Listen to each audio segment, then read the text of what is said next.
पाकिस्तान से उज़्मा अहमद की घर वापसी पर इस वक्त सुषमा स्वराज संबोधित कर रही हैं प्रेस को।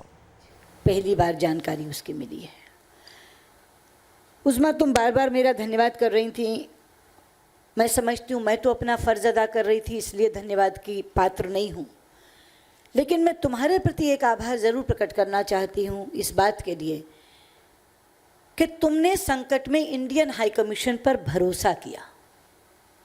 ये बहुत बड़ी बात है हमारे लिए कि दूर देश में बैठी हुई एक लड़की जब फंस जाए तो उसे कहीं एक रोशनी की किरण दिखे और वो भारतीय दूतावास दिखे कि मैं इंडियन हाई कमिश्नर जाती हूँ और वहाँ मुझे सुरक्षा मिलेगी, वहाँ मुझे राहत मिलेगी।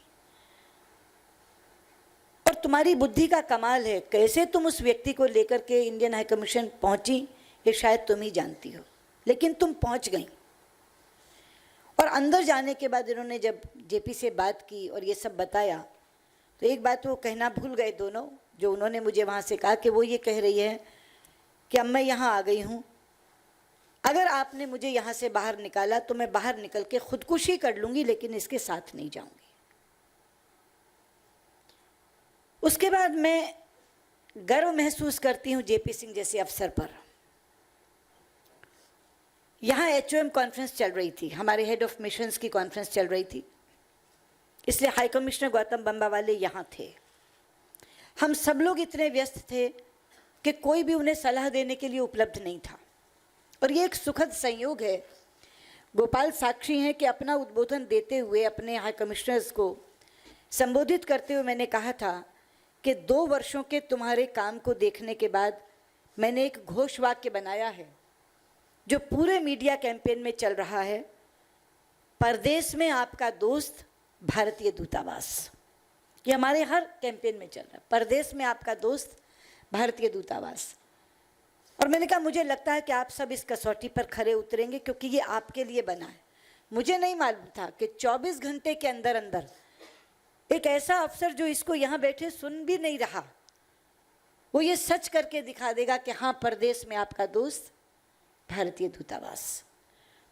जैसे जेपी ने कहा कि बहुत कठिन था ये निर्णय, हाई कमिश्नर पास नहीं थे जिनसे पूछ सकते, मुझसे संपर्क नहीं कर पा रहे थे, फॉरेन सेक्रेटरी से संपर्क नहीं कर पा रहे थे, लेकिन उन्होंने जो कहा कि जितना कठिन था उतना ही आसान भी था। उसमें जो एक कॉमन थ्रेड है उसको समझिए कि जब उसने ये कहा कि मैं इंडियन नेशनल हूँ तो उसके बाद बाकी चीज़ें गौण हो गई। क्या एंगल है, कौन कल को क्या कहेगा, कहाँ मुझे जवाब देना पड़ेगा। अगर एक भारतीय नागरिक बिना उसका मजहब देखे, बिना उसका प्रांत देखे, बिना उसकी भाषा देखे इतना भर आकर कह दे एम्बेसी की विंडो पे that I am an Indian national, मैं भारतीय नागरिक हूँ, ये हमारे लिए काफ़ी है। इससे ज़्यादा जानने की कुछ ज़रूरत नहीं है क्योंकि वो एम्बेसीज बनी ही इंडियन नेशनल्स के लिए हैं।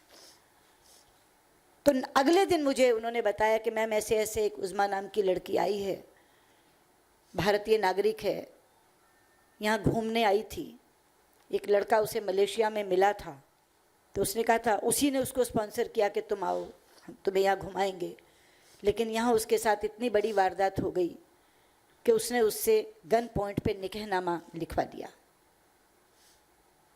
और हमारी लेडी ऑफिसर्स ने देखा है, उसके साथ बहुत मार पिटाई हुई है और वो ट्रॉमा में है और वो इतनी डरी हुई है कि कहती है कि अगर आप मुझे बाहर भेजने का निर्णय करें तो जहर की पुड़िया साथ ले आइए, मैं जिंदा बाहर नहीं जाऊंगी, जीवित बाहर नहीं जाऊंगी। तो मैंने कहा जेपी, आप मेरी उससे बात करा दो और उसको कह दो कि साल रखना पड़े, 2 साल रखना पड़े, 3 साल रखना पड़े, इंडियन हाई कमीशन तुम्हें रखेगा लेकिन उसके हवाले नहीं करेगा जिसने तुम्हें ये ट्रॉमा दिया है। तो उन्होंने कहा मैं 15 मिनट बाद आपकी बात कराता हूँ। तो 15 मिनट बाद मेरी उज़्मा से बात हुई, यही संदेश मैंने उज़्मा को भी दिया। पर जिस तरीके से जेपी ने इस पूरे केस को हैंडल किया, हम लोग समझते थे कि विदेश मंत्रालय में जाकर बात करने के बाद वो बाहर आ जाएगी क्योंकि उसका वीज़ा 30 मई तक ही था, लेकिन ताहिर ने पिटीशन डाल दी, केस डाल दिया। तो उन्होंने अपनी ओर से रात रात में वकील करके अपनी पिटीशन उज़्मा की तरफ से भी डलवाई। दोनों पिटिशनर्स की पहले अलग अलग सुनवाई हुई, बाद में उन्होंने कहा एक ही दिन 22 तारीख को हम दोनों की सुनवाई करेंगे, वो सुनवाई हुई। मैं आज यहाँ आभार प्रकट करना चाहूँगी, बिना इस बात को देखे कि हिंदुस्तान पाकिस्तान के बीच में तनाव के क्या रिश्ते हैं। मैं कहना चाहूँगी कि आज अगर उज़्मा यहाँ है तो उसमें पाकिस्तान के विदेश मंत्रालय ने भी हमारा बहुत सहयोग किया है, पाकिस्तान के गृह मंत्रालय ने भी हमारा बहुत सहयोग किया है। मैं शुक्रिया अदा करना चाहूँगी अपने लॉयर का, बैरिस्टर शाहनवाज नून, जिन्होंने बिल्कुल एक पिता की मानिंद उसका केस लड़ा है। और मैं विशेष आभार करना चाहूँगी जस्टिस कयानी का, जिनको ताहिर ने ये कहा कि सर पाकिस्तान की प्रेस्टीज इन्वॉल्व है इस केस में, ऑर्डर में लिखा है। उसने कहा पाकिस्तान की प्रेस्टीज इन्वॉल्व है सर, तो उन्होंने कहा इसमें हिंदुस्तान पाकिस्तान कहाँ से आ गया। उन्होंने एक मानवीय संवेदना के नाते वो ऑर्डर कोर्ट में ही दिया, कहा कि यहाँ इमिग्रेशन शीट अभी जमा कराओ, इंटीरियर मिनिस्ट्री को कहा दस्तावेज दो, और जेपी को कहा कि वाघा बॉर्डर से निकाल कर बच्ची को ले जाओ। इसलिए ठीक है, राजनीतिक रिश्ते अपनी जगह हैं, लेकिन यहाँ पाकिस्तान के विदेश मंत्रालय ने, गृह मंत्रालय ने बिल्कुल ह्यूमैनिटेरियन ग्राउंड पर हमारी मदद की। जस्टिस कयानी ने एक मानवीय संवेदना के आधार पर ये निर्णय दिया।